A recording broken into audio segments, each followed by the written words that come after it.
Women psychology. ಆಕೆ ನಿಮಗೆ ಕೇರ್ಫುಲ್ಲಾಗಿರು, ಹುಷಾರಾಗಿರು ಅಂತ ಹೇಳ್ತಾ ಇದ್ದಾಳೆ ಅಂದರೆ that means she cares for you, she worries about you. ಅದರಿಂದನೇ ಆಕೆ ಹೇಳೋದು ಆ ಥರ ಮಾತು, ಲೈಕ್ ನೋಡ್ಕೋ, ಹೆಲ್ತ್ ನೋಡ್ಕೋ, ಈ ಥರ ಹೇಳ್ತಾ ಇದ್ದಾಳೆ ಅಂದರೆ like that means she cares and she worries about you. ನಿಮ್ಮ ಜೊತೆ ಟೈಮ್ ಸ್ಪೆಂಡ್ ಮಾಡಬೇಕು ಅನ್ನೋ ಆಸೆ ಇದೆ ನಿಮಗೆ.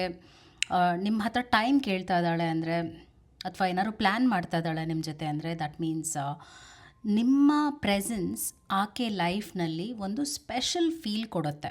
ಅದರಿಂದನೇ she is waiting for that best time with you.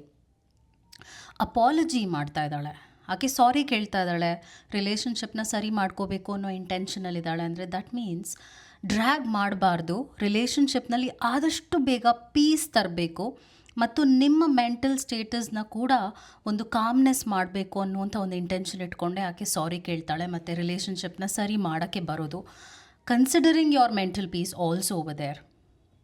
ಮತ್ತು ತನ್ನ ಸ್ಟ್ರಗಲ್ಸ್ನ ನಿಮ್ಮ ಹತ್ರ ಶೇರ್ ಮಾಡ್ಕೊಳ್ತಾ ಇದ್ದಾಳೆ ಅಂದರೆ ಅದರ ಅರ್ಥ ಏನು ಅಂದರೆ ಶಿ ಟ್ರಸ್ಟ್ಸ್ ಯು.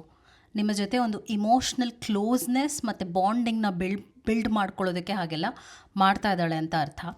ಹಾಗೂ ನಿಮಗೆ ಕಾಂಪ್ಲಿಮೆಂಟ್ಸ್ ಕೊಡ್ತಾ ಇದ್ದಾಳೆ, ಸಣ್ಣ ಸಣ್ಣ ವಿಷಯವನ್ನು ಒಬ್ಸರ್ವ್ ಮಾಡ್ತಾ ಇದ್ದಾಳೆ, ಎಲ್ಲವನ್ನು ನೋಡಿ ಕೂಡ ಆಕೆ ಒಂದು ಸ್ವಲ್ಪ ಫೀಡ್ಬ್ಯಾಕ್ ಕೂಡ ಕೊಡ್ತಾ ಇದ್ದಾಳೆ. ನೀನು ಹೀಗೆ ಡ್ರೆಸ್ ಮಾಡಿಕೊಂಡ್ರೆ ಚೆನ್ನಾಗಿರುತ್ತೆ, ಅಥವಾ ನೀನು ಆ ಟೈ ಹಾಕ್ಕೊಂಡಿದ್ದೆಲ್ಲ ತುಂಬ ಚೆನ್ನಾಗಿ ಕಾಣ್ತಾಯಿತ್ತು, ಆ ಒಂದು ಶೇಡ್ಸ್ ಹಾಕಿದ್ದೆಲ್ಲ ಅದು ನಿಮಗೆ ಸೂಟ್ ಆಗ್ತಾಯಿತ್ತು ಅಂತ ಸಣ್ಣ ಸಣ್ಣ ವಿಷಯವನ್ನು ಒಬ್ಸರ್ವ್ ಮಾಡಿ ಹೇಳ್ತಾ ಇದ್ದಾಳೆ ಅಂದರೆ ಆಕೆ ನಿಮ್ಮ ಮೇಲೆ ಇಂಟ್ರೆಸ್ಟ್ನ ಹೆಚ್ಚು ಮಾಡ್ಕೊಳ್ತಾ ಇದ್ದಾಳೆ ಮತ್ತು ನಿಮ್ಮ ಬಗ್ಗೆ ಒಂದು ಸ್ಪೆಷಲ್ ಇಂಟ್ರೆಸ್ಟ್ನ ಡೆವಲಪ್ ಮಾಡ್ಕೊಂಡು ಹೋಗ್ತಾ ಇದ್ದಾಳೆ.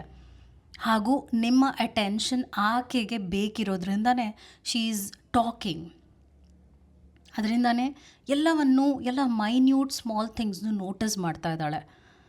As I say, it's not so easy to win a ladies heart. So ಇದೆಲ್ಲ ನಡೀತಾ ಇದೆ ನಿಮ್ಮ ಲೈಫ್ನಲ್ಲಿ ಆಕೆಯಿಂದ ಅಂದಾಗ that means you are getting more special in her life. I hope it help. Take care and thank you so much.